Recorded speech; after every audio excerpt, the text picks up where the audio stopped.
कब्रिस्तान का मंजर है। गुलाम आशिक अली की मैयत को दफनाने के लिए लेकर आता है। दफन का अमल पूरा होता है, मिट्टी दी जाती है। हवेली में बादशाह गुलाम को फोन करता है। कॉल जाती रहती है लेकिन गुलाम फोन नहीं उठाता। हैरान होकर बादशाह गुलाम के क्वार्टर पहुंचता है। वहां लाजो अम्मा से पूछता है, गुलाम कहाँ है? लाजो अम्मा बताती हैं, उसका कोई करीबी इंतकाल कर गया है, वो उसकी मैयत को दफनाने कब्रिस्तान गया है। ये सुनकर बादशाह सोच में पड़ जाता है कि आखिर ऐसा बादशाह कब्रिस्तान जाने ही वाला होता है कि तभी जहांदाद का फोन आ जाता है। वो उसे फौरन हवेली वापस आने को कहता है। इधर गुलाम आशिक अली को दफनाने के बाद सीधा हवेली पहुंचता है। हवेली में बादशाह उससे पूछता है, तुम किस शख्स को दफनाने गए थे? गुलाम सच बता देता है, जिस शख्स के ऑपरेशन के लिए मैंने आपसे पैसे लिए थे वही था, लेकिन वो ऑपरेशन से पहले ही वफात पा गया। गुलाम बताता है कि उस शख्स की एक बेटी है जिसका नाम सुंदरी है और अब वो उसके साथ उसके क्वार्टर में रहती है। जब बादशाह उस शख्स का नाम पूछता है तो गुलाम बताता है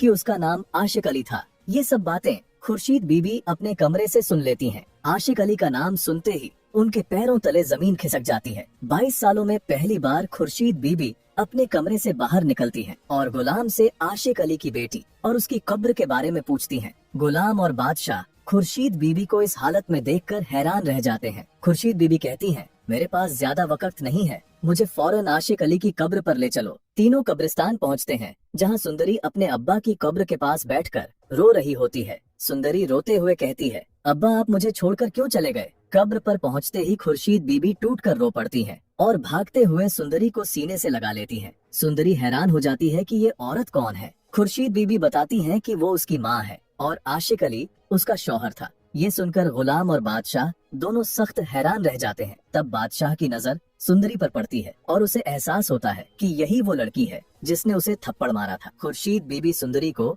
हवेली वापस ले आती है। हवेली पहुंचते ही उनका सामना जहांदाद से होता है। जहांदाद सुंदरी को देखकर गुस्से में आग बबूला हो जाता है और उस पर बंदूक तान देता है। वो कहता है कि अगर सुंदरी यहाँ से नहीं गई तो वो उसे जान से मार देगा। खुर्शीद बीबी अपनी बेटी को बचाने के लिए खुद बंदूक के सामने आ जाती हैं। ये देखकर बादशाह गुस्से में जहांदाद से बंदूक छीन लेता है। बादशाह ऐलान करता है कि सुंदरी इसी हवेली में रहेगी और वो उससे निकाह करना चाहता है। जहांदाद गुस्से में मना कर देता है और कहता है कि ये शादी कभी नहीं होगी। बादशाह कहता है कि अगर उसकी शादी नहीं करवाई गई तो वो जबरदस्ती शादी करेगा। रात को जहांदाद चुपके से गुलाम को बुलाता है और कहता है कि सुंदरी को यहाँ से ले जाओ, वरना अगर उसकी शादी बादशाह से हुई तो वो उसे मार देगा। गुलाम सुंदरी की जान बचाने के लिए ये बात खुर्शीद बीबी को बता देता है। खुर्शीद बीबी गुलाम से कहती है, मेरी बेटी का ख्याल रखना और उसे इस हवेली से दूर ले जाओ। मौका मिलते ही सुंदरी गुलाम के साथ हवेली से चली जाती है। जहांदाद चाल चल देता है और बादशाह को बताता है कि गुलाम ने उसे धोखा दिया और सुंदरी को भगा ले गया। जहांदाद कहता है कि अब तुम सुंदरी को भूलकर